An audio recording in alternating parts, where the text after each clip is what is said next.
Okay, so it's 1:30, so we are going to start the show. We are the Undamed, where we go out and help the unhoused. We have a Boots on the Ground outreach program. Hey, Mags. And we're here to talk about the issues with the unhoused and possible solutions. And if anybody wants to come up, just knock. We will be glad to have discussions with people. We like to hear about the issues across Canada. We're just one very teeny tiny part of it. So yeah, we would love to talk to some people. We would love it if you would, yes, tapping is clapping, share the live out. Please support us by gifts or if you'd like to subscribe. We are a community that is just, yes, about telling the truth and spreading awareness. And although we have a lot of political talk these days, we do like to talk about just in general what's happening and going on.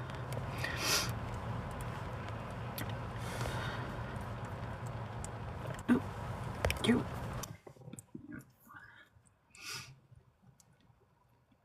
Hello. Hello. Oh, I was just staying muted while you guys were talking. Or not. There we go. There we go. Now we can hear you. Yeah. My biggest problem is I think conservatives are the problem, or conservatism is the problem, because we didn't have a big problem with conservatives 30 years ago like we do today. I think they are the far right extremist Yeah. Christian nationalism that they say they're not, but they are, and it's becoming a big problem globally, but especially in Canada. They're trying to take away things. And I was trying to explain this to someone in another live I was in before I came here. I was like, you guys are not getting it. We need a rebrand. I would say maybe some conservatives. I do know a lot of conservatives in our area, especially that that are very helpful with our community issues. So but I do agree that with there are some conservative points, obviously, that Right. we don't like. Yeah. Yeah, but they vote against things like, I don't know, lunch for children, Breakfast for children. breakfast Food for children, for children. Okay, for okay, children. awesome. Yeah. Like, I have not been in a bubble for 9 years. I have seen what has been going on in our country. That's why I reiterated conservatism is the issue in our country.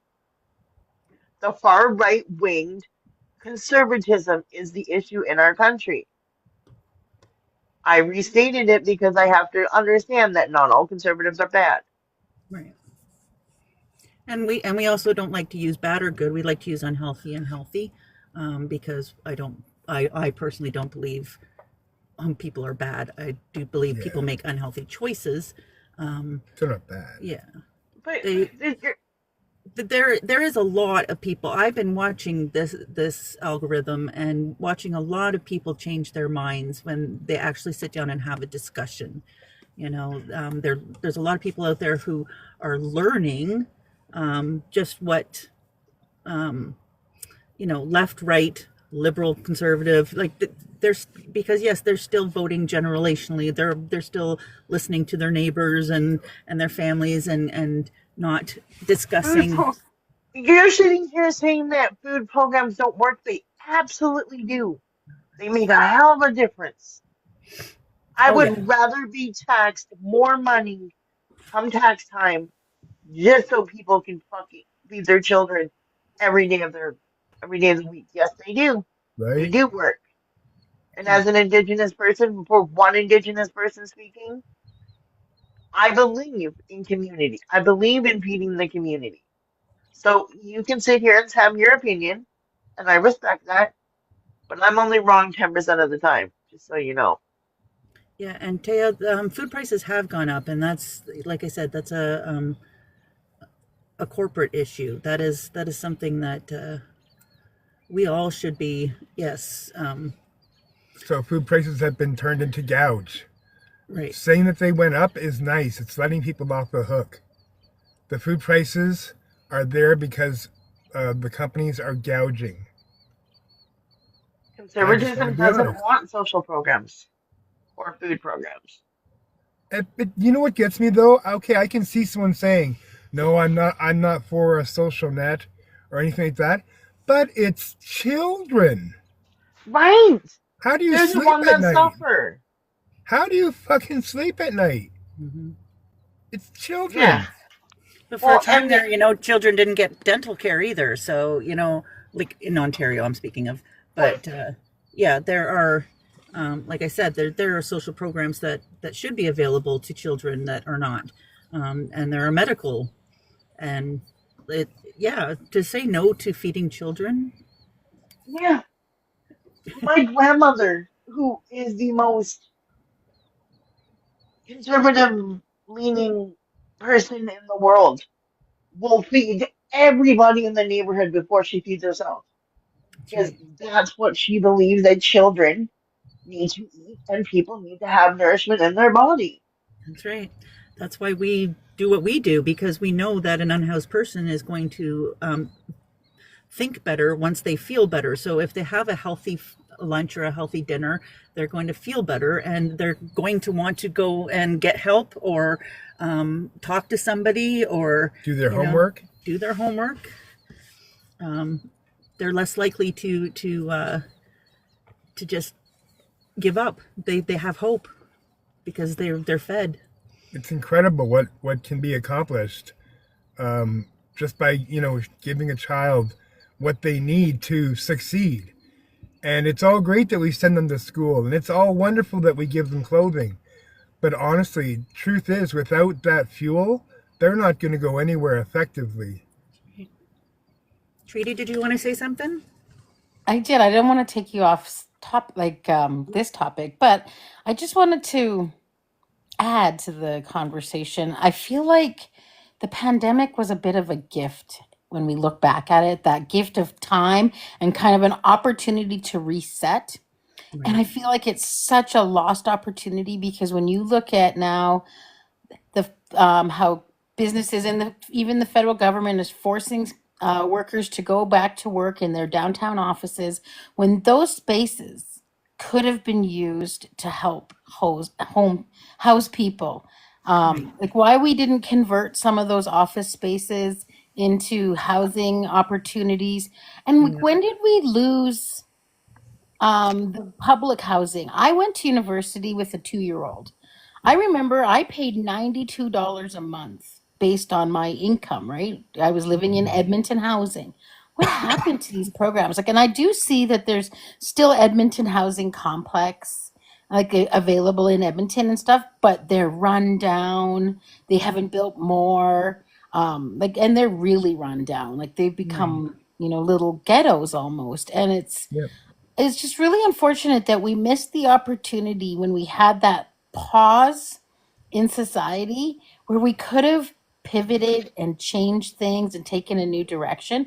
And instead, we come out of it. Now we have a premier here in Alberta who I feel like some of her solution is the forced treatment solution. And it made me think a lot about this. And like, I know that not everybody that ends up houseless is an addict or a criminal. Right. So there's layers to it, and I just wondering how we like do this because I'm thinking that my future may have a political position, and I want to have a better understanding about these issues. I'm really a very land-based environment is what my area of expertise is, right? Right. But I think about would it be inappropriate if we were to set up like areas where people that living on the streets or living rough or that have to live in a trailer or a tent where they could have a kind of a area that's for them, and maybe there's some part of it that is for those that are struggling with addictions where they could have Right. access to a social worker, a police officer, safe sites, safe supply, Yes.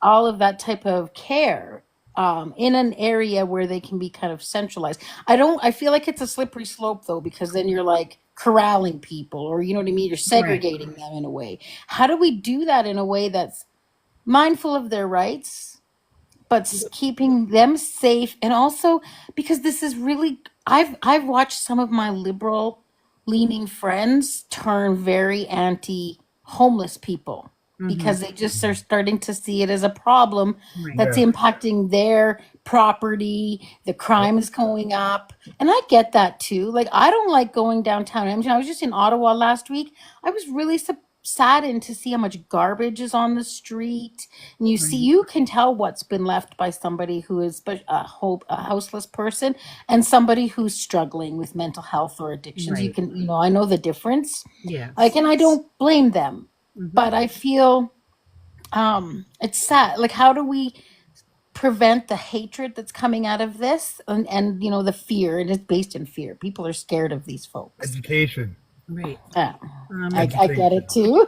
But then at the same breath, we have premiers who are cutting back on education and who are Yep. also promoting the divide, and painting yeah.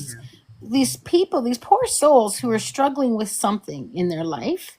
And we're Right. all of us are, how many of us aren't a paycheck away, right? I'm a Exactly. I've paycheck never away from being professed healthy. that I don't have enough money in my bank You're to all human. cover, more than 2 months worth of bills. And that's the thing. When Anyways, I that's all. talk, I just wanted to see what your thoughts are, because you work in this sector Right. more than I do, and I have thoughts about it, but I'm also mindful about people's rights and how we Well, treat them. we do watch, we watch the places that are putting up the tiny home places, and some of them are working and some of them are not. Unfortunately, there's a lot of places that do not want to spend that kind of money. Number one. Number two, what we have always pushed for is transition housing. So that would be a house that would have 3 or 4 people living in it, that would be learning how to transition back from the streets to society. So they would be, their rent would be paid for through, the services, and they would have people come to the house. They would have to follow the rules. They're um, and we've seen transition housing work here, but we don't have enough of it. And again, it always comes down to money. It comes down to red tape. The houses and buildings around here that are empty, unfortunately, yes, we have, these landlords that are holding on to land. Um, Oh. Even still, even if we were to get a hold of some of these buildings, it's the insurance they won't pay. It's the, fixing of plumbing. There are so many things wrong that they walk away, right? It takes somebody really special to want to actually do these things. And like, I've seen um fact, like, information being shared showing cost comparisons of jail treatment, the crime, like even having to have police on the streets, and Yeah. and if we redirected those costs, that money into something better. But I know the will has to be there, and I do get the insurance piece, and I also do get the rules piece. Like, I'm a recovered addict, Right. so I know that when you're in the throes of addictions, Yeah, you're not always thinking about the rules, exactly. and we no, do make bad choices, and sometimes there's like, I've seen the outcomes of, like, people who use the not math, but the other one, instead the E instead of the A, right? And how violent they get when their supply is low, and Right. how they can ruin a house. I've seen it. Like, I've seen furniture being thrown around and fists going into walls and stuff. Yeah. So Yeah. it's just such a, and but I believe that could also be addressed by safe supply, because Yes. if we have safe, clean supply, people's psychological impacts are likely to be less um, violent and Yep. unpredictable. Yep. Exactly. Okay, Smarsh, I'm gonna let you go quick, and then we'll go to Mr. Kirby. okay, so this person in the comments is telling me that housing is not a provincial issue, which it absolutely is. But you're saying make housing affordable. That sounds like a social program to me, does it not? You don't want social programs, so housing should not be in your purview. You should want to pay the much you're paying right now because that's how. social programs work. If you give a break for everything, it's called a social program, my dude. Look it up. Thank you. Mr. Kirby, welcome. Hey, good to see you guys again. Yeah. You have a Hello. new account? I haven't seen you in a while. No, we this is part of Beaver Politics. So we joined Beaver Politics because we wanted to get the word out, and this I think is working better for us than Yeah. going live on our own accounts. So Yeah, I would just start off by saying, I was doing some Beaver Politics stuff when they were first getting rolling, and I haven't really been on in a while. And it's good to see how much it's grown, though. Like every time I come on TikTok now, someone's hosting something on Beaver Politics, and it's pretty amazing. it is Um, amazing. But yeah, I think, when we think about this issue of unhoused people and addiction and stuff like that, and people have touched on the idea of transition housing or having places for these people to go where they're safe. And I think those are important. But if we don't address this issue from the top down as well, we've been living under, what, 50, 60 years of trickle down economics. The rich are getting obscenely rich. Yep. They don't want to help the people at the bottom at all. They're just looking for new ways to get richer. We've got to fix this issue of corporate greed. Is there any real competition left in the housing market when everything's being bought up by corporations? Is there any competition left in the grocery market when really there's only a handful of corporations that own all the grocery stores? I thought to myself when grocery prices were first spiking there, it's like, why couldn't we have like a nationalized grocery chain? Yeah, we can do it Yes. overnight. A lot of these things can't be fixed overnight, but we've got to introduce something. We tried that with gas stations. Look where we ended up. Bet you can. Right?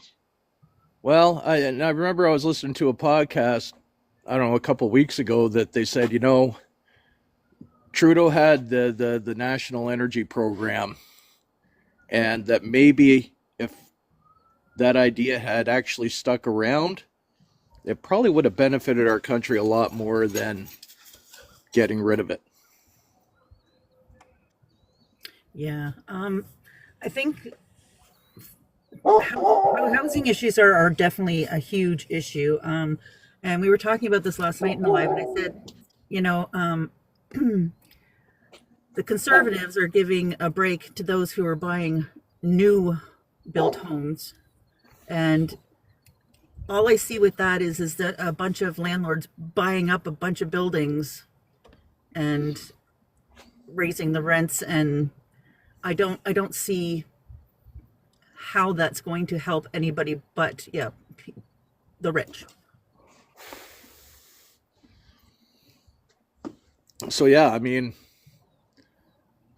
we've been 60 years into this policy where we've seen nothing but wages stagnate and the people at the top getting richer, and it can't be turned around overnight. So is it going to come to violent revolution? I hope not. But you got to take steps. You got to vote for parties that actually do want to invest in the working class and take care of people, and stop relying on really corporations and the rich to take care of us. Yeah, I was really hoping for UBI to come into play. I don't know if Carney is still, thinking about that or even something similar, but it would be helpful, especially for those on the street. It's proven to work. It has been proven. Moose, did you want to chime in? Sure. So many fantastic points so far from everyone. Kudos. Quite a bit got talked about that I wanted to point out. Where do I start? There's a couple different things. We're talking about different things. Zen, you brought up the conservative platform in terms of cutting taxes on home buying, Right. which I'll kind of break that down a bit more because I was watching breakdown on this a little earlier Please do. where Yeah. The biggest thing when you're talking about the conservatives platform, when it comes to that, is it's upwards to on homes of $1.3 million. So where the issue is within that policy is if you're buying a home that's worth $1.3 million, first and foremost, do you really need some sort of break on buying your home? Yeah. First and foremost. So let's cover that, of course, right? But Right? also, so it's across the spectrum, right? So the people that have that sort of money to spend on a home don't need that help. Why are they getting the same tax break as somebody that would be in the lowest, yearly income bracket? Right. It really goes to show where the more you spend, the wealthier you are, the better the tax break you're going to get. So that's essentially just, again, it's a redistribution towards the top in that sense, right? As well as Smarshy, you pointed towards conservatism, and I do agree on a vast majority of the time conservatism leans more so towards profit and capitalism, absolutely. But even with that, we see where the base of liberalism also is Mm-hmm. okay with capitalism, right? So we need to realize that as well, especially given where when we talk about capitalism or greed in that sense, there's really like we're not under the actual definition of capitalism at this point. It's what I call late stage capitalism, right? And we're seeing the redistribution of wealth towards the wealthy, and they stay wealthy. Why? Because, again, pointed out, trickle down economics doesn't work, That's right. right? The wealthy don't pass their wealth on, hence why they're wealthy. Right. So the whole process or the whole system at this point is geared to help the already most wealthy. And until just wrapping up here, I think the biggest thing, and I've been saying this for a while now, and I'll continue to say it, is we need to hold our politicians more accountable and demand more from our politicians. Because regardless if we were talking about conservatives or liberals, or even at this point NDP, let's be honest, unless we can actually get politicians in place, whether it's the leaders, whether it's members of cabinet, or so on and so forth, MPs, MPPs, at all levels of government, that are willing to push the bar and fight for more and fight for change to actually help people and get people in a better standing financially, we're not going to see a lick of difference. And just to Kirby's point quickly, at the end of his time, you are seeing a revolution of the people right now. Hence why Beaver politics has grown so much, because we are for the people, by the people, of the people, trying to make a difference, right? And it's just a matter at this point. We're coming up to what I like to call the equivalent to the Gilded Age in the United States in the late 1800s, early 1900s, where that's when unions became a thing. That's where the people took back their power that they had and bargain for a better life. We're seeing pretty much the exact same thing where the distribution of wealth is going to the top. Us on the so called bottom are fighting for our rights, fighting to have the bare minimum. And it's a matter of what straw is going to break the camel's back, so to speak, where you see a more mass turnout of people that are just sick and tired of feeding the corporate machine. And, we see, I'll just quickly use Wab Canoe as an example in Manitoba. He's a prime example of when you have your priorities straight and you actually want to help the people, they actually help the people. Like he's working on literally getting rid of homelessness in the province, right? No other province has brought up a plan to do so, but he's been, looking forward enough to say, hey, this is an issue. I can only solve it on the provincial level. Why the hell haven't we yet? Right? Right. So, that's the sort of stuff that we need to hold our politicians accountable for. And he's moving the goalposts. So let's start demanding it from the rest of our politicians. Can we I just chime in here and say maybe we should show the politicians in the federal and the provincial and municipal what it seems like to um me as working for the people. Maybe we could be an influence on them to show them how to work for people instead of having us work for them, because that might be what Canada needs. Just saying, That's something have to the think about. government having the government work for us instead of us working for the government and breaking our backs and paying an existential amount of tax because, I always thought it was the government works for you, not you working for the government. That's what it's supposed to be. It's just like the movie Ants. The minute they realize, when the grasshopper says, the minute they realize there's more of them than there is of us, we're in a lot of Yeah, trouble. And that's what we exactly. need now. We need people to go, holy cow, there's 27 or 33 million of us, or whatever the number is. Yeah. And against a government or against one corporation, or that's where Oh, the yeah. true power comes from. Now there's some guy out there screaming communism. I know what it sounds like, but that's not it. It's just about socialism, about people being, People coming together. yes. See? I told you, I'm only wrong 10% of the time. Okay, so I just want to interject here for a quick second and say, yes, welcome to Beaver Politics. If you're just joining us, tapping is clapping and sharing is caring. And thank you, Pasty Native. We have 27 people in here right now. We are talking about the unhoused issues and solutions. If you'd like to join, just ask to come up. We have Nan next, who would, I think that's your name. I can only see part of it. So Nancy. So Nancy, if you'd like to say a few things.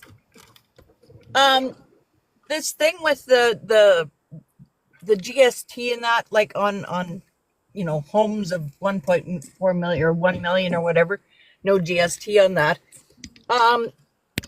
If you've ever gone to the bank and tried to get a loan for a mortgage for a house, you have to have the down payment. Right. So, but if you've been paying your rent for, if you've been paying rent for years and years and years, and it's $1,200 a month that you're paying for rent, and you go to the bank, and the bank says, oh, no, well, you can't afford that. You can't afford a mortgage payment of $1,100. Mm-hmm. Like, what do you mean I haven't, I can pay $1,200 a month for rent. Isn't that frustrating? Yeah. It is so frustrating, and it rips me off. The thing with the homeless, I used to work in Regina at the regional library downtown in Regina, and there was a lot of homeless people there that we had, dealt with and not dealt with, but interacted with. Right. I was the security at the library, and a lot of times people do fall on hard times because of addictions and whatnot. Mm-hmm. But talking to them, the services weren't there for them. Like, it would fall down. It would. I had a family come in the one day, and they had a home, but they had to go down and go to the power whatever, SAS Power, and no, they had to go to the welfare office because nobody paid. Welfare hadn't paid their electricity bill until they got the final notice. So I said, I was talking to him, I said, well, how does this work? If you get out and get a job, how does that give you the power bill was in his name, but welfare wasn't paying the bill until it was absolutely necessary to pay the bill. Right. So that affects his credit. It affects, if you're trying to get ahead, how the hell does that help you? The people, people being homeless and that. I live in a retired ambulance, and I live in it 24/7, 365. I've done it for 4 years. Yeah. And I did that moved in here because I couldn't afford $1,500 a month for rent. Right. And yes, I do have my, I pay for gas and that, but still it's not $1,500 a month for rent. But I am still not, I'm not rich. I'm never going to be rich. I'm 61 years old. And, but if you look at the homeless crisis and that, there's nothing out there to help get off the street. Right. There's nothing, there's no services there. And we need to, start looking at that better. Not look at it in a political sense. Look at it in a personal sense. Exactly. I was going to say in a more holistic way. Right. Yes. If we help to build up their self-respect, Yep. they will accomplish great things. And that's one thing we have to Absolutely. push. Yeah. Right. Absolutely. I couldn't agree more. When I was working at the Kinability, a fella that was there, he ended up going into detox. He ended up getting put in detox. And I said to him, I said, well, I'll take you. He says, well, I got to go home to Broadview. I said, well, I'll take you down to Broadview. No problem. So he got out of there and I said, okay, when you come out of detox, I said, what happens? Is there another step that you can take? Nope. He says, you just get out and go back on the street again. Live. Then you start living. And you start over again. And it's such a brutal, it's a repeating system. Yeah. Yeah. You get a deep detox, you go out. I said, you need to get out and do, like if there was some place to do something with your hands, go out. Like I've seen in the States where people, like guys will get out of detox or get out of prison or get whatever. And they go to, and say, just work on a farm or something like that. They've got a community where they're growing vegetables and they're doing that. And it helps them a lot, because if you're doing something with your hands and if you're thinking about something else, you're not thinking about the drugs. You're not thinking about the alcohol. That's why we're pushing for the transition homes, and included in the transition homes are transition stations. So they would be drop-in centers where that you could get the help that you need, and that's including finding some a job or a part-time job, getting you the mental health help that you need. So that's why we're very big on pushing those. Unfortunately, when people live on the street long enough, they do learn a routine of things and how to use the system. So yes, they go in and out, in and out, in and out of all different, places. But it is the thing is that when somebody takes a chance and knows that eventually something's going to click and they're going to be like, what the heck? Okay, I'm at my lowest point. What have I done? They start to think, right? So so that's why we push for the transition places. Sorry, I just want to let I think it's Zibby have a chance to talk. Hi, I might take up a good 5 minutes. Yes, it is pronounced Zibby, depending on the dialect that you speak. Okay. Okay, so first point that I wanted to reiterate, because of the fact that I said it in the comments, and that is Trump is pushing America into the Gilded Age, because that's when America was great. Yeah. Right. That's why we have P2025. Obviously for censorship reasons, I'm not going to say the word because I don't need the lab to get taken down. Okay. Now, when we're talking unhoused people, what we really need to do is actually promote the funding of welfare and youth and care in specifics. And along with that is disability, because of the fact that youth and care is actually a direct pipeline to becoming unhoused. Because once you reach a certain point, they stop funding you. Right. Like a certain age is when they stop training foster parents to how to deal with you. Yeah. And trauma is the number one indicator of you ending up in the criminal justice system. I Yeah. am a former crim student. This is not me being uneducated. This is my special interest. I've spent 4 years in Cool. academia. Thank Thank um, you. you. so this is so for people who don't know, this is where this is coming from. Okay, so you have your youth in care who are traumatized, who are more likely to end up being unhoused. And once you become like a youth in care, your chances of graduating actually diminish significantly. Like I've beaten the odds. Um, so when we're talking about unhoused people, we actually need to be looking at those who were in care. And a lot of those kids actually were people who attended residential schools. They were taken from residential schools and it was just rebranded as child welfare, right? This is the ism that I can't say because I will get the life taken down. No, I've been through this enough to know that when I go on this spiel, I get a lot of like violations when I talk about this for some unknown reason. Cough, Phoebe, cough, you're cough. doing really good. Okay, so then along with that, you have to be able to look at those who are actually disabled, right? And the reason why, even though we have YT people who are impacted by these social issues, is the fact that it is a punishment for not following the rules of capitalism, right? Because YT people were given the cheat code, the golden ticket of life, Yeah. right? And when they are not following those social rules, is why they're not getting the help that they need.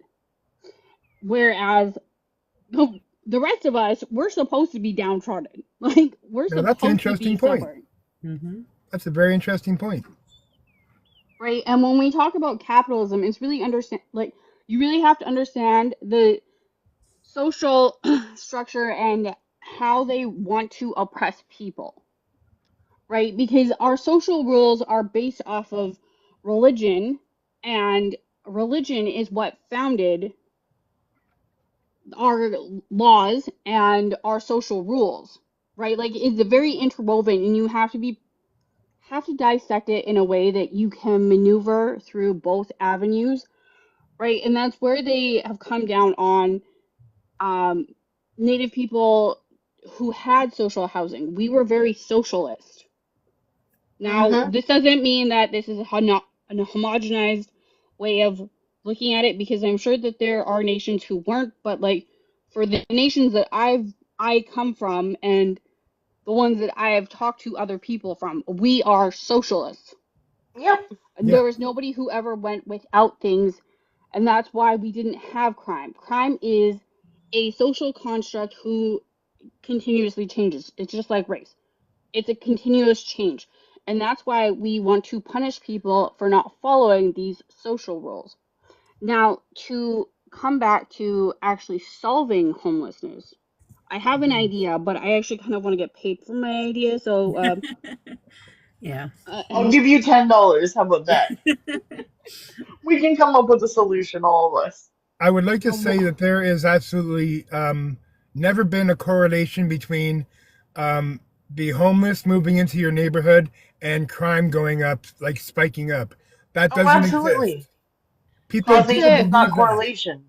that is what we call the broken windows theory. right? Now, that isn't actually rooted in science. Crime goes up because of poverty. Right. Exactly. That's why conservatives, when they say that they're tough on crime, no, they are not.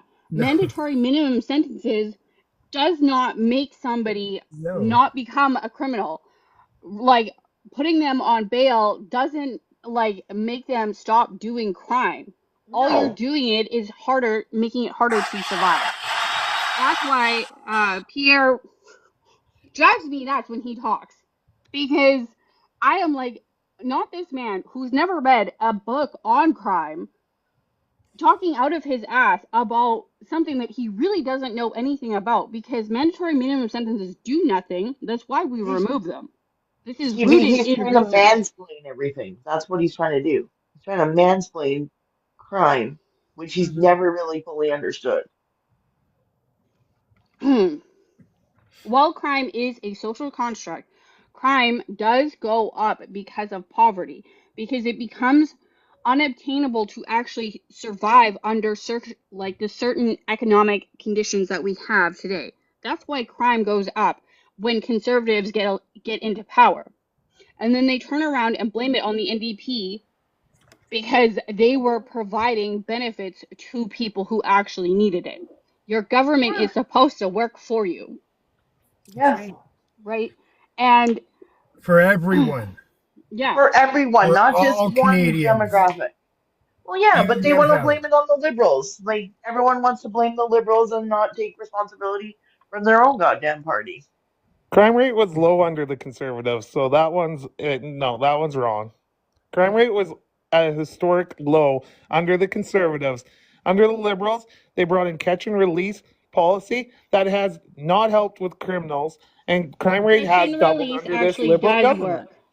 Catch and release does work because it's because you're not No, catch and understanding. release does not work. They get out and they commit the same crime in the This same is day. Go talk to an officer in a big city I and ask am him a how many crim times he's student. I arrested the am a same crim guy in a student. day. Hey. I am a crim student. I am not talking out of my ass here. Like, catch and release doesn't, like, the reason why we do it that way is to actually make it so they can be rehabilitated back into the community. Right. That The doesn't point work of because corrections, the it point doesn't of work. corrections, the The point same of officer that corrections, arrested the somebody point got of shot in the corrections, same day by the same the guy. point of corrections is to make sure that you serve time for your wrongdoing, but also to rehabilitate you into society. If we do not work to rehabilitate you into society, you are going to go back into society and redo the same thing that you did before. exactly. That's what I'm saying. Rehabilitation. It You are doesn't talking work. The that Hey, awesome. the rehabilitation. officer in Vancouver arrested a guy in the same time in the same day. He got out again. He committed a crime. The same guy got arrested again. That guy ended up shooting the officer in the end because he kept getting released. That So could you're have been going to take this avoided. one That example is and not paint it? an actual like a catch Not and Really? release percent. thing. Sorry, guys. Crime Can I rate can doubled I under cut liberals. in here quick? Yeah, Yeah. go ahead, Miss. Sorry, Tay, awesome. I just want to know what province are you in before I comment. BC. Okay, so you're in BC. So I'm going to use an example here in Ontario, because it's really fitting across country because the provinces, the provincial governments are responsible for the upkeep of our correctional facilities. And the example that I want to use right now is Ontario under Doug Ford. At this point in time, judges are actually staving off jail time or lowering sentences because the conditions in which prisoners are being kept in those facilities are not meeting basic human rights guidelines set out by the international community like the UN. So therefore, the judges have been using their own um, thought process in terms Discretion. of we cannot keep the prisoners in those conditions. Doug Ford has said he is going to put a bit of money into the prison system here in Ontario. But however, over the past couple decades, they have been greatly underfunded and maintained, thus leading to not being able to house prisoners within those walls properly, leading to, in a lot of cases, and again, I point out it's the same across the country, where the provinces have failed to fund these facilities, leading to not being allowed under international human rights laws to hold prisoners within those conditions. So Right. we can argue about catch and release, and we can argue about what level of government, but at the end of the day, provinces are responsible for funding these facilities, and they're greatly underfunded and maintained, leading to not being able to house prisoners for the reasons that they should. So I think the bigger question is why haven't the provinces been taking care of their responsibilities and making it so the people that should not be on the streets aren't on the streets?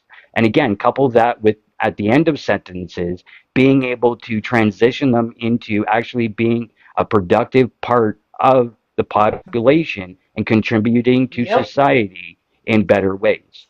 But here's the thing also. I just want to speak up real quick before we go back to ZB or whatever. Um, in some communities, in the indigenous communities, there wasn't the law and order that we have today. It was an inter circle issue. We didn't go outside of the circle, we went in the circle, and that worked for years and years. And you're talking about taking away social programs because they don't work.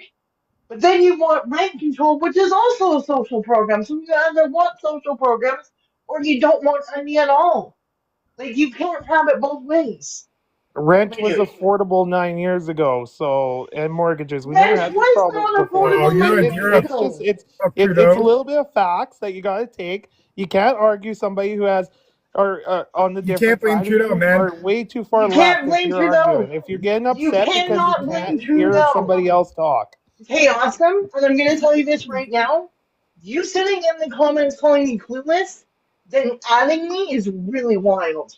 So Please don't. Tay Awesome, I wanna ask you a question, and I'm not like I want to have a serious conversation here, and let's have a chat because I think at this point, one thing I wanna ask is, do you believe? So we're talking about rent prices. Do you believe that any level of government should put their hand in private company or corporations in terms of maybe putting like a rent cap on, so prices stay more affordable? Would you agree to that sort of thing?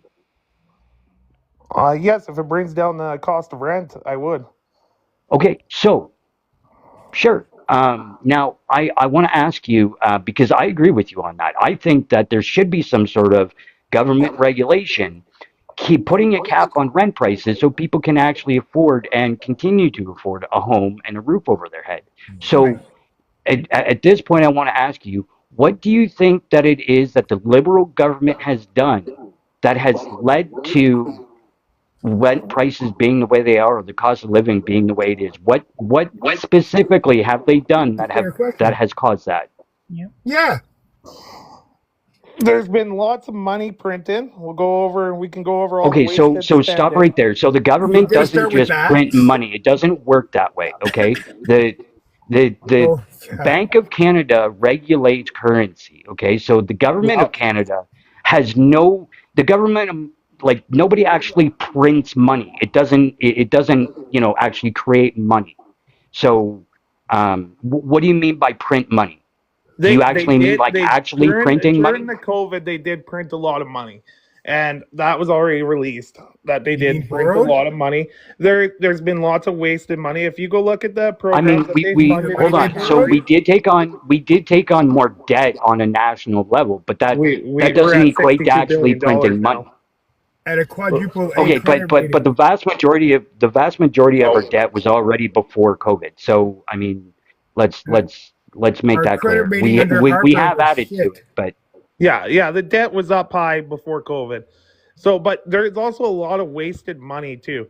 Oh, like our tax for dollars what? get wasted. Our tax dollars have went up a lot since Trudeau came in. Like So we're sitting so at What can I can can percentage? I No, just it Give me a $350 billion now. hasn't. That percentage. is Give tax me a dollars. percentage, man. 351 billion. No, give me a percentage of how much it's gone, like it's screwed up. You I don't can have look at any my facts. I can look at my paycheck and tell you, but I can't give you the percentage. Your That's It's your paycheck is okay. your confusing not for what the paycheck. everybody. country Oh, The is. only so I the can the look at only I The, get the you only there, bud, but real you can't get tax mad. hike that we've seen under the Liberals has essentially been the carbon tax, but that's cents on the dollars, right? And even at this point, we don't have the carbon tax for the consumers. So, and that's the difference between a Trudeau and a Carney Liberal government at this point. Um, but my biggest point is like I'll agree with you if you want to say that it's the fault of the federal government as a whole for not regulating prices, whether it be rent, whether it be food, all that sort of stuff. Where yeah, the biggest companies are making billions of dollars of profit after their expenses. So we can agree that maybe the government should step in more and regulate some of this stuff, right? But until they do that, it doesn't matter if you're talking conservative or liberals. Neither one of them have done that. So that's not really a liberal issue. That's a government issue, which would, to my earlier point, would bring back to the class war essentially, right? Because I mean, let's be fair. You have to be wealthy to be able to be in government and just run for government, for that matter. Oh yeah. Okay, we Because agree on that, and that's what I average rent wanted to. before was $900. $950 was the average rent. Today it's $1,850. Well, Depending it where has you doubled. live. Immigration The has government not had helped. nothing to do with We've that. had mass immigration that has not helped Okay, So okay, at okay, all. but Mass immigration has not helped, and Tay, the immigration system has changed. Tay, You guys Before, always point to Tay, immigration. I'm just saying, mass Tay, immigration has not awesome. helped. I apologize. I don't mean to take over, but I just want to kind of break down what you just said, because first He's and not going to foremost, when it agree. comes to immigration, under the current standards, or I guess goal, so to speak, for immigration numbers, if you actually go back and look, the goal or the set kind of what the Canadian government, let's say under the Liberal government want, is actually lower than what the national average was in the last decade. Okay, so this whole they're bringing in a lot more immigrants is a mute talking point, because the data shows that it's actually lower than it has been in the last few decades. Furthermore, um, sorry, I'm trying to remember exactly where the next point was, but yeah, like the a lot of the stuff that you're talking about. Listen, there's compounded issues, and there is some truth in what's being said, but the fact is that it's exacerbated. And when you actually break things down, and this is what happens, right? A lot of people talk about percentages instead of the actual, say, dollar amount. When we're talking about finances, it looks scarier, right? When Pierre Poilievre says that the carbon tax was going up by 30% or 300% or whatever the claim was. Okay, but even at the time when it has gone up, when we had it for the consumers, even at say 30% of an increase, 30% of a decimal point is still just a decimal point on the dollar, yeah. right? Yeah, and So carbon tax is still there for consumers for most it's No, part, it's not. because not. he No, it's can't It's not. cancel not. it yet.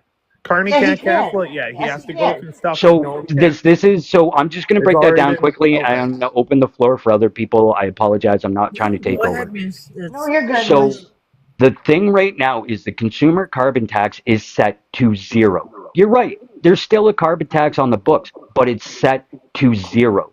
The only way that consumers are still going to pay a carbon tax is when the companies decide that they're going to pass that cost on to us, which they already have, because that's been the main talking point for companies and corporations the whole time the carbon tax has existed, is the prices have gone up because we need to recoup our profit taken away by the carbon tax, right? And So the at carbon this tax point, hurts our hold on. farmers. So Yeah. when we're talking about, well, it's not on the farmers at this point anyway.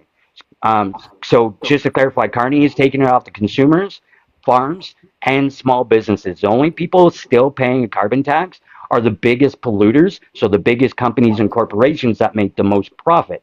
So, which leads me into my last point, and then I promise I'm going to shut up.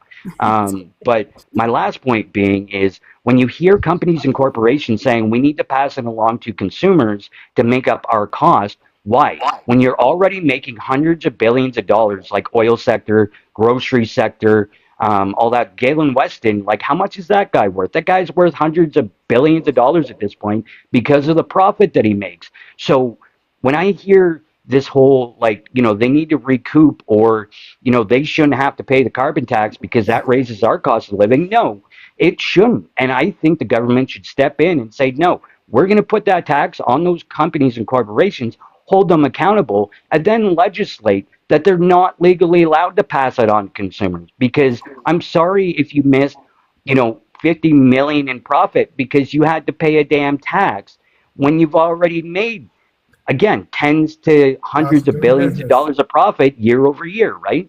right. Right. And here's the thing. Carbon tax taken off for the people doesn't we can't get rid of carbon tax altogether because that helps our trade with the oil that we have. That's what that does. And the carbon tax has been gone. Has um, Carney has said that the carbon tax as of April 1st is gone for the consumer. It's still on the oil companies, but your oil is not going to go down or up. It's going to stay either, it's going to go up or it's going to go down, but that's not because the carbon tax was taken off. The carbon tax doesn't affect the gas prices. That's up to the oil and gas companies that uh, the oil and gas refineries, that is up to them whether they want to bring down the price or not. That's what you're not understanding. And when you talk about immigration, immigration helps our economy. It brings revenue into our country. See, people don't seem to understand that immigration is good for a country. It's not bad. And I'm sorry that you're feeling the brunt of your rent going up, but it also depends where you live because in Alberta, while rent is high, we only pay 5% GST. We don't pay PST or HST like all the other provinces. If you look up the grid, they have a grid. If you search provinces by GST or PST, it'll break down by grid what you pay and how much you pay. I pay 5%, where you guys pay, I don't know, 16%. I'm estimating, but it's it's astronomical. Yes, Pretty Bird, I know, I get it, I get what you're saying. I totally do, but it's that was a whole different ball game back then. Okay, I It's just it's I'm gonna go on to Zibby because we're gonna have to end the live pretty soon. So I would like to hear what she has to say. Okay, I gotta go back to the catch and release thing because of the fact that I need you guys to understand when you guys are saying catch and release and trash talking catch and release, jail and prison are two different things. Yes. You get put into jail while you're being held for like before you go to trial. And then prison decides which prison you go to depends on your crime. Right. Anything under 2 years as a sentence, you are in a provincial prison. Anything over 2 years, you are in a federal prison. Okay? So when we're talking catch and release, like Tay was saying, was that they released him and then the next day he ended up unaliving that officer. That's not the prison. That is the jail. That is how your rights are supposed to work. Do not speak out against your own rights for the love of God. I know a lot You of have a officers that right. do not like You catch and have release can for a you problem that doesn't let come to me the talk? jail. Can you let me talk? You have a right to a fair trial. In BC, we will not go after anybody unless we know without a shadow of a doubt we are going to have a conviction where they are going to end up in the prison system. That is how our prison system works because we are trying to limit our money that we spend on trials and things like that. That is different than somebody being released on bail. They have to have charges in order to be held. That is different than completely like saying you shouldn't be doing that as an officer and then letting that guy go. That officer had the ability to press charges and either didn't or couldn't hold him in a jail. Right. That needs to be established, okay? Okay, now I gotta go to my next point. We need to focus on having like our actual hierarchy of needs met in order to talk about ending homelessness because there's a magnitude of things that a human being needs to thrive.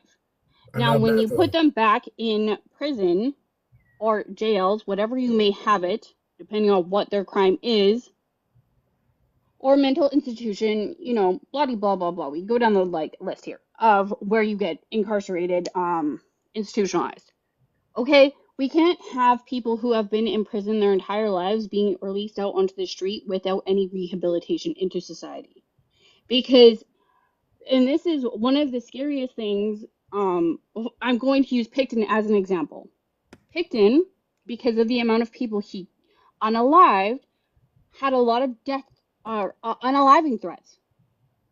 So you know where he went? He went to solitary confinement. Solitary confinement is linked to schizophrenia, which means we have somebody who is already violent, who um is now having, like, being more prone to having illusions, and we're going to release them without creating a plan. That is severely unsafe for the general population, right? And this is where we need to be talking about the hierarchy of needs for all people, not just, you know,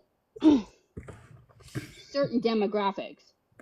Like, it doesn't matter what crime you did. If you are supposed to be rehabilitated into society, we need to have a plan for rehabilitation, and we need to be reintegrating these people back into society in a healthy manner, regardless if that was dealing, whatever. I'm trying to not get the live band.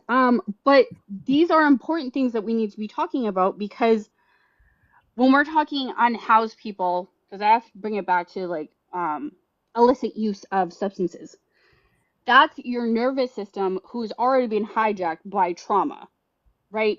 And that's where, it's so easy for people to fall into addiction things, and that's where it's really easy to fall into being unhoused. Right. And that's where we need to try to mitigate the trauma that comes from living in a capitalist society. That cannot be done overnight. And it can be done because we do it over in Europe, right? Like, it's not completely anti-capitalist over there, but it is more socially aware, and it's much more socialism. And Yeah. like, we need to move from our current system into a more socialist system, and then that way we can stop having issues such as, like, houselessness and addiction, and obviously crime will go down with a more socialist avenue. Right. And that's my spiel. Thank you. I was trying to cover everything, and it's really hard because I'm like, I have to summarize my education into, like, a 5-minute rant, and I'm like, I'm missing points, but that's the summary. No, it was very well said. Thank you. Okay, Brandon, did you want to chime in? Yeah, I just wanted to hop on the back of that, to be honest. So I recently saw an article from, I think it was Toronto, a woman who she has schizophrenia, which I'm not judging her for, but she ended up taking the lives of 3 people. And so she was deemed not fit for trial, and I get that. Right. But everybody complains about how bad our health and mental health system has gotten over the years. Mm-hmm. So when that happens, they send them to treatment, right? And I'm not sure, are you guys familiar with the Greyhound bus case? I think it was from Yes. yeah. I can answer your questions on that. Okay, perfect. I'll let you finish. But I'm just like, I know everybody deserves rehabilitation. Everybody deserves to be put back on the right track. But is there a certain point when we should just say, like, what are we doing here? Because we've been letting out repeat offenders constantly for this reason or that reason. And I don't want to get into the whole, like, in immigration debate right now. But a lot of repeat offenders from, like, overseas get let out time and time and time again. And we're spending so much tax dollars on putting them through the court system, keeping them in prison for a little while, letting them back out, and just doing it over and over again, not to mention the resources that it takes to actually collect evidence, the police wages, the amount of time they spend on the streets. I just don't get it. Do you have stats in terms of, you said that it's, immigrants going repeat offenders and anything. Do you have numbers on that, like stats or statistics at all? No, I do not, and I wasn't trying to make a generalization. I'm just No, I trying to know. say, I'm just curious what you're actually basing that on in terms of information. Yeah. I've just seen stuff coming out of different towns like Brampton, Toronto, Mississauga, really mostly southwestern Ontario for my So just for clarification, the vast majority of people that are repeat offenders and are released again, statistic wide in Canada, the majority, I believe it's 63 or 64%. I apologize, I don't have the exact figure. It's in that range. Are people that their skin color is white, not anything Yeah. else. Yeah. So let's just being very clear that the whole repeat offender by immigrants is a mute talking point because the vast majority of people Gotcha. are white that are in that group. I think the point I was generally trying to make was, with all that put together, are we spending way more money than we should be on putting them through the system multiple times than just like getting them help or incarceration? So this is Yes. where, like, we touched on this earlier, and I'm just going to reiterate quick. I apologize, and I'll shut up again, guys. But that's where, like, I explained earlier, the jail slash prison system, um, because there is a difference, like Zibby said earlier. Um, that's reliant on provincial funding, right? That's a provincial responsibility. And I used Ontario as an example where under the Conservatives, and even under Liberal leadership in the province. So I'm not going to be, you know, biased on that one. It's been government in general, but has lacked the funding. So in a lot of cases, judges here in Ontario are letting repeat offenders go or lowering their sentences because the conditions are so bad under international law in those systems or in those facilities that under international law they're they're not humane, right? So this is part of the issue is we need more funding and we need them to actually take care of these facilities so that we can house the people that we need to for the reasons that they need to be there, right? As well as, again, bolstering, like earlier, transition, housing and such to be able to have them come back and be a part of society, productive, and not be in the same position again. Okay, like I was completely unaware of that aspect of it. I didn't know that. So I appreciate that. Thank you. Right You're on. very welcome. Mike, did you want to chime in? Yeah, I'm actually an American, but I had some questions in regards to Canada. Because I've been seeing a lot of videos where Alberta might be interested in joining the US. And I heard about an Alberta lawyer going to DC about it. So I know this is like an extreme non reality, but is there a possibility like one of the provinces could be interested in joining? Like, what's your thoughts about that? Moose, do you A want to take this province, one? I the heard province Alberta might of be interested. Alberta cannot leave Canada because our treaty rights trump everything. That's right. Meaning that our treaty rights come before things, and that's why Quebec has not been able to leave Canada as well. That's right. It cannot be done because it can't override our treaty rights.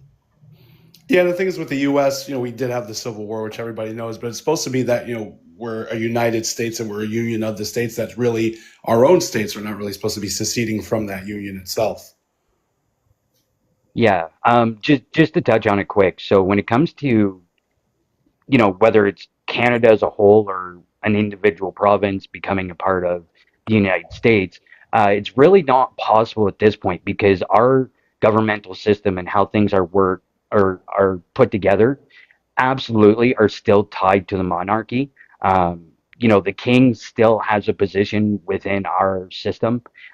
So we'd have to kind of separate from that, whether it's provincial or federal level, as well to bolster the point from earlier.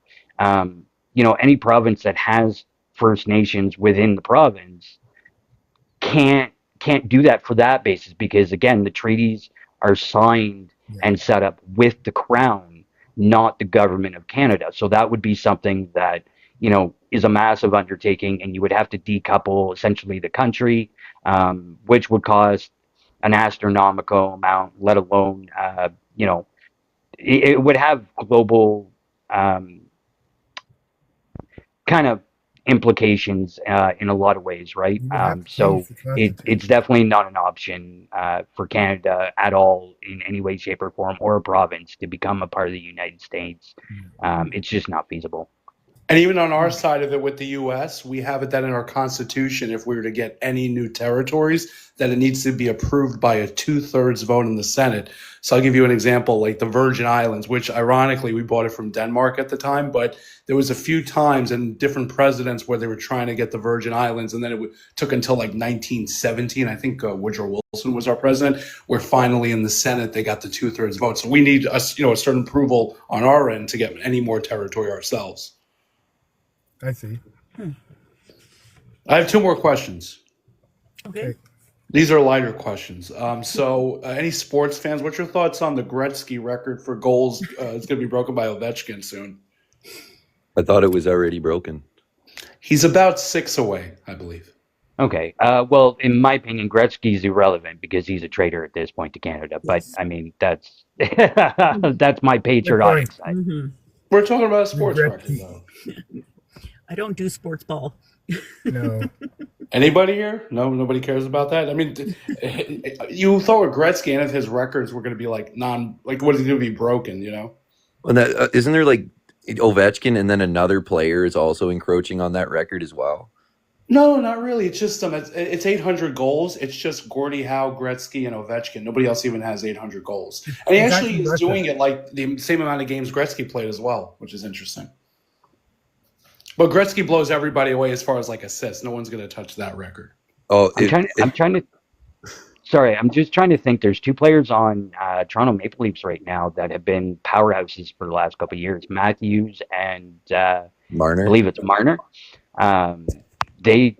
Matthews was so damn close to hitting a record for points during the season. I believe it was last year. He was like 2 points away from, goal scoring records and stuff like that. So he's definitely one out of Canada to watch. Absolutely.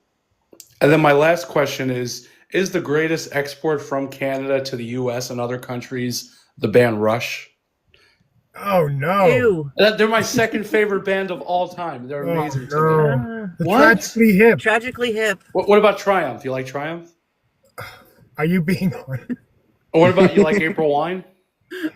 I like April Wine. Okay, well, what's wrong with Rush? Come on. Oh, come it's against on. the law in Canada to be against Rush. Rush. Really? Rush can divide a country, that's for sure. Really? I didn't know it's like that in Canada. I think Treaty Bird wanted to chime in. I think it was on the treaty aspect of things. Yeah. No, but the thing is for me, so I'm a big rock fan. I like rock music, but it's very rare to find a band where I like their whole discography and like most of their albums and most of their songs. I might like a few things, but to me, Rush is one of those bands. They had about, 20 albums. And for the most part, I'm good with most of the songs they made. Me personally.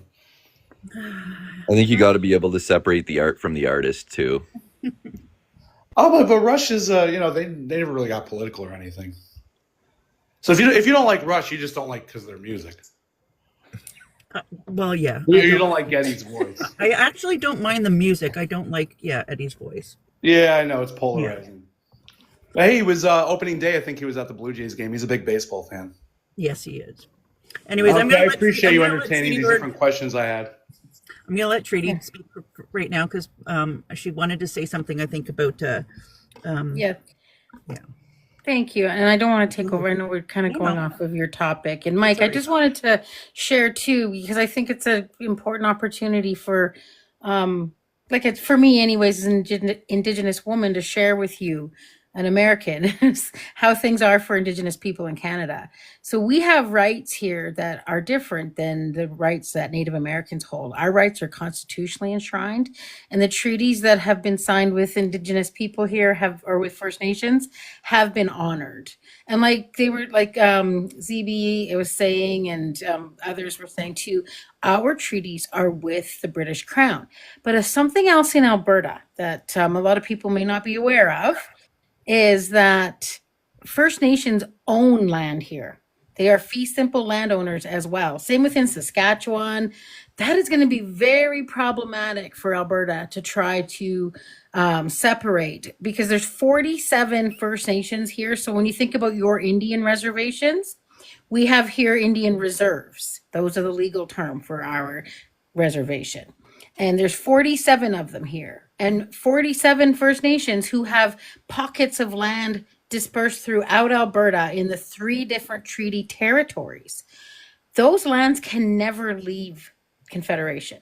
Those lands can never be a part of another system because it's so deeply entrenched in the history of Canada and the development and the Federation of Canada.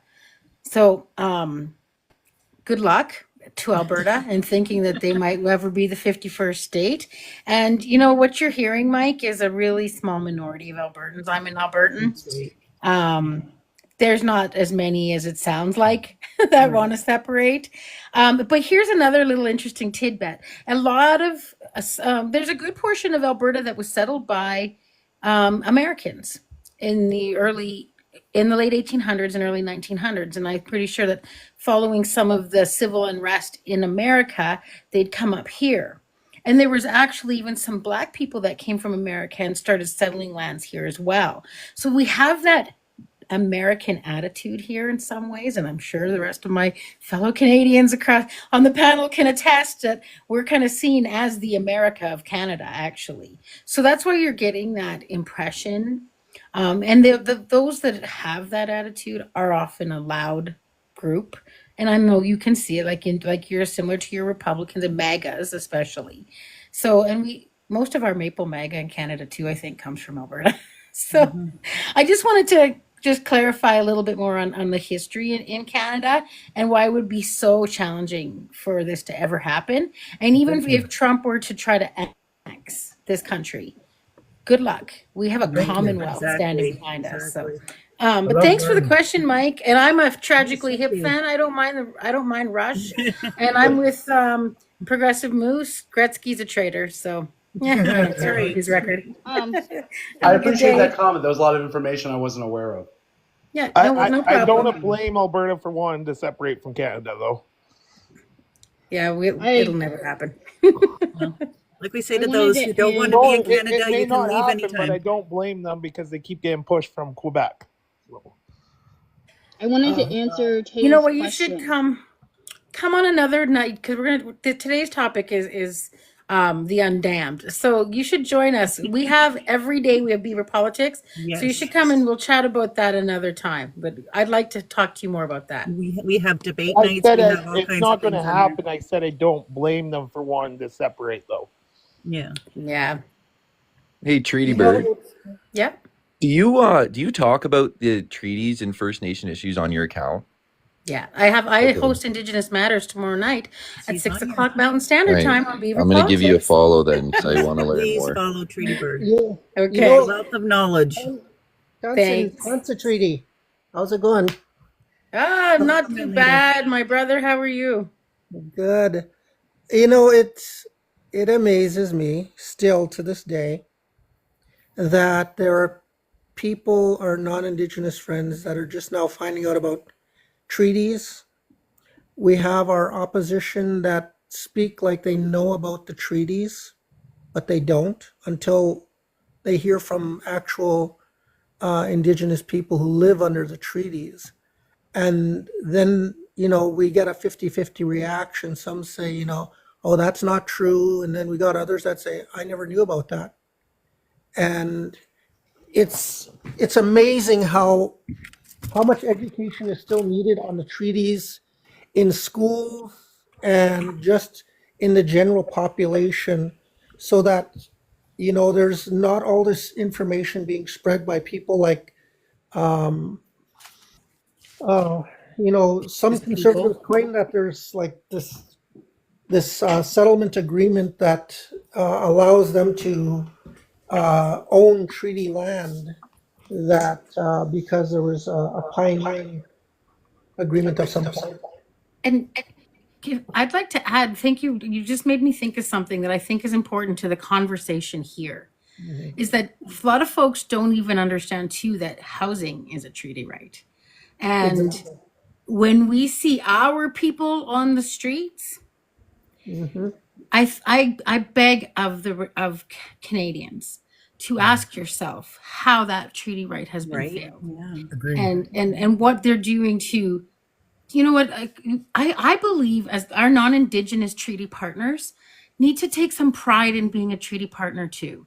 And that the reason why people don't know about treaties is because that's not didn't serve the government, the colonial government, Right. for them to be proud to be a treaty partner. They wanted I them to fear us and dislike us, right? And look down upon us. And instead, now like I see wonderful people in these spaces, right? That do see their role in being good treaty partners. So I think in this conversation, to be a really decent treaty partner, please stand up for the housing needs of Indigenous people. Please push your provincial governments to fulfill their treaty obligations, to ensure that housing is being met not only on reserve, but off reserve. You know, the federal government is responsible for housing on reserve, yes. And you know, it's not great either. We have some houses with 15, 20 people in a house built for a family of 5. So, you know, when you look at the condition of some of our houses on reserve, and people talk about this a lot, where you guys can't even take care of the houses that you're given. Well, when you have 15 people living in a house that was built for 5, and you know, that a number of people are opening cupboard doors and using one bathroom. Okay, these are houses generally with one bathroom. These weren't built for that number of people. And we need to have these conversations. And that's why some of our people also end up out living rough. They're not homeless. They do have homes to come to if they want to. But there's also social crisis going on in our First Nation communities. We have addictions and crime that's happening there as well. And gang life is happening there. And we're in constant crisis mode. But once we all understand that the treaty partnership belongs to all of us, then we can, I think, create a very different future for everybody. You know, my father used to tell at these meetings when he would go meet with the government, the prime minister, he told Prime Minister Trudeau Sr., you know, we walk this treaty road together. He said, you on one side and me on the other. He said we're two sides of an agreement that both of us signed. He said our descendants signed. He said we both need to honor both sides of the treaties. He said I was born into it the same as you were. He said, and we need to honor what our ancestors left for us to take care of. He said, and that's that living, breathing document, the treaties. And I don't agree with provinces having anything to do with reserves, because the treaties were never signed with reserves. The provinces came into existence after the treaties were signed. I don't disagree with you. It's just that the Constitution does devolve some of the authorities to the provinces that do impact our people. And not all of our people live on reserve. So there are, you know, those that don't. I think the provinces should play a role in ensuring that the supports and the rights that they have are honored, right? And I think too, when we take care of our Indigenous people, the other folks that are struggling will benefit from those same raising up those services and programs, because it would apply to everyone, right? We're all in this together. Treaty rights, human rights, Indigenous rights, it's all rights, and we all have those rights. In order to tackle that problem with our reserve, so my brother is the chief of our reserve. So to tackle the homeless problem, like for the people who live in the major cities, he had the reserve buy up apartment buildings, and the reserve allows low rental income, and the members of our reserve can go to the province to help with the rent, like help with the rest of the rent. I don't know if it covers the whole rent, but it does cover some. So the reserve is trying to tackle the homeless problem. And I see some reserves doing the same thing. They buy up housing districts and they offer to their people at a reduced rate that they can possibly afford. It's something, but it's not enough. There's so many that need homes, and It's an epidemic. It truly is. And I just want to add one more thing. Because I don't think a lot of Canadians understand how chronically underfunded the services are on reserve and why so many of our people end up, leaving reserve life and finding their way in a city that also is foreign and then doesn't have the supports you need. But the First Nation I worked for, and I left there in 2023, we're still using the 1980s budgets for housing Same maintenance. here. Same here. Wow. On our reserve, we're using a 1985 budget, I believe. Yeah. So that's just something to be mindful of. And when we Right. advocate together for, the betterment of that, that affects everybody, right? So again, when we can address the issues facing Indigenous people, there's always that ripple effect, right? Where those good changes, just like the bad things that happen, the good things can also impact all of us. So it's so complicated and it's so heartbreaking. Like I live rurally now, right? So I do travel around with my job a lot. And like I said, I was in Ottawa last week. Our children live in Edmonton, and every time I go to Edmonton, I'm just in shock. And it wasn't like that when I was going to university. And I see even in the residential areas, like in every little side, little kind of, the little walkways between neighborhoods and stuff, there's a tent set up. Or, on overpasses now, pedestrian overpasses, they have a little tent city set up on those. And that wasn't the way it was. And how did we get here? Yeah. Right. Right. It's a shame. Exactly. I see a lot of our people, down on their luck in the city. Not all of them are, hooked on the D, the rug. They've had a run of bad luck, and they're finding it hard to find help anywhere. That's everybody. I'm an addict. 9 years in recovery. Oh, Yeah. So I agree with what you're saying. mm-hmm. Yes, like Okay, so I'm gonna say we're gonna like a half an hour over to our time. So I'm gonna give you guys just 1 minute each if you want to say one last thing before we end the live. But I do appreciate all of you coming up and saying I've learned a lot today, and I'm sure a lot of our listeners have learned a lot today. And so I'll start with Tay if you want to say something. Yeah, thanks for having me up here. Hopefully everybody, votes with common sense and don't vote Mark Carney. But, because we need change in Canada. I think the rallies for Pierre are showing signs that they want change, and they're massive rallies, but I hope for the best outcome. Y'all take care, though. I know that's Okay. going to drive some of you nuts, though. Well, thank you for your voice is valid too. I don't know how massive, if they're like massive like Trump rallies or what. But 4,500 in BC. That's pretty good for Canada, and over 2,000. well, But that's not too bad. Yeah. It's not too bad. I differ on the whole oil is going to be around for a long time thing, but okay. And I agree. Every voice is valid, and we appreciate having everyone come to these conversations. And I just want to thank you both for allowing me to come up and share the space with you. Oh, thank And you. I know even when I host my show too, like our conversations get kind of sidetracked, but it's really wonderful, like how we've created space here and community, and together when we have these conversations, we can find solutions.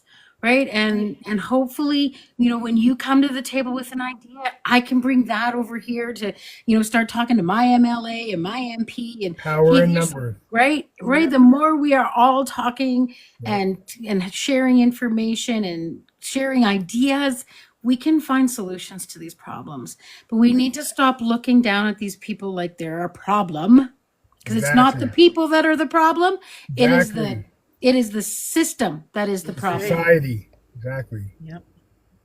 Thanks. Have a great day, everybody. Thank you. You too. Thank you very much, Trudy. So my final thought is that, Indigenous votes are going to be huge in this upcoming election. The Indigenous people need to get out and vote. It's gonna, this is gonna seriously affect us if it goes the wrong way. And by that I mean, if it goes PP's way, we're gonna really see the effects, and it's not in a good way. That's right. The land is at issue as far as, and me and you, Tay, we're gonna be on opposite sides of the fence about oil and gas, where, you know, the land is forever, oil and gas is temporary. And yeah, we all need to get out and vote. That's right. We do. Thank you. I think that is one of the things that we have to focus on right now before we go into this election is we need to start pushing.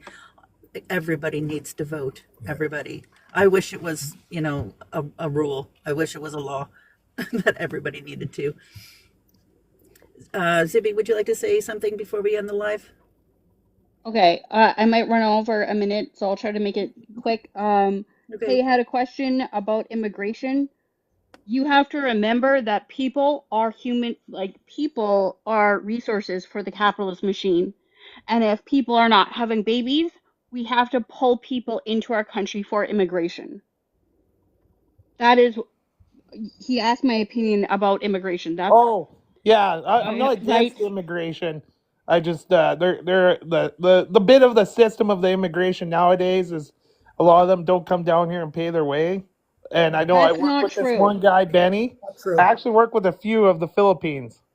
When they came to Canada in 2009, they worked like 3 jobs before they got to where they got. So maybe it's like false rhetoric. I have no problem with It, immigration. I'm I'm not sorry, It against Zibby, if is I immigration. could. false rhetoric. I'm going to give you a book recommendation.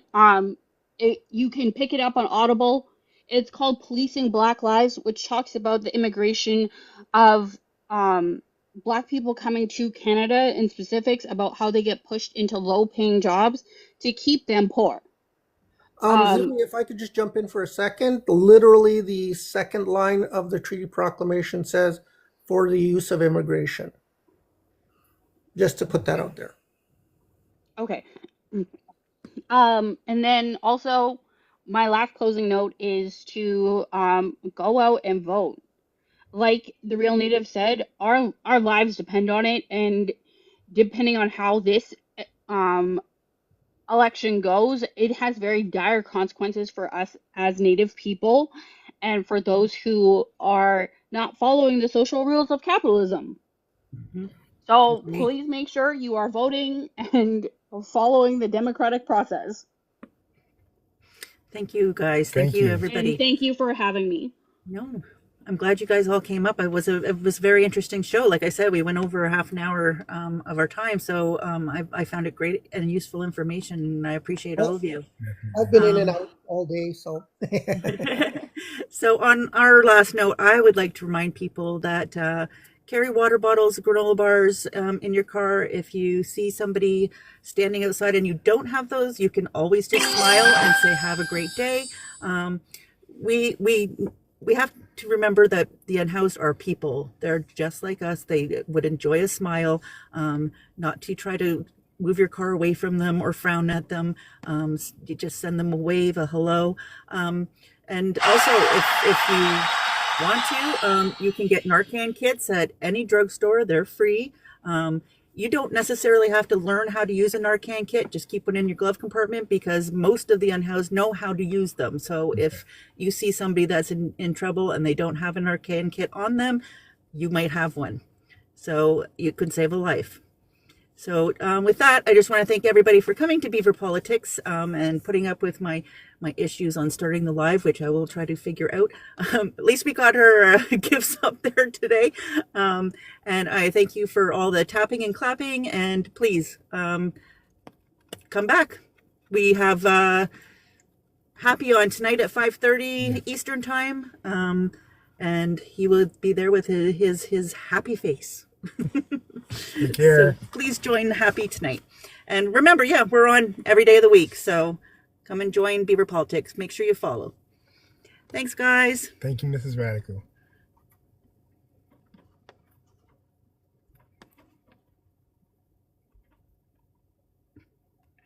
Now, if only we could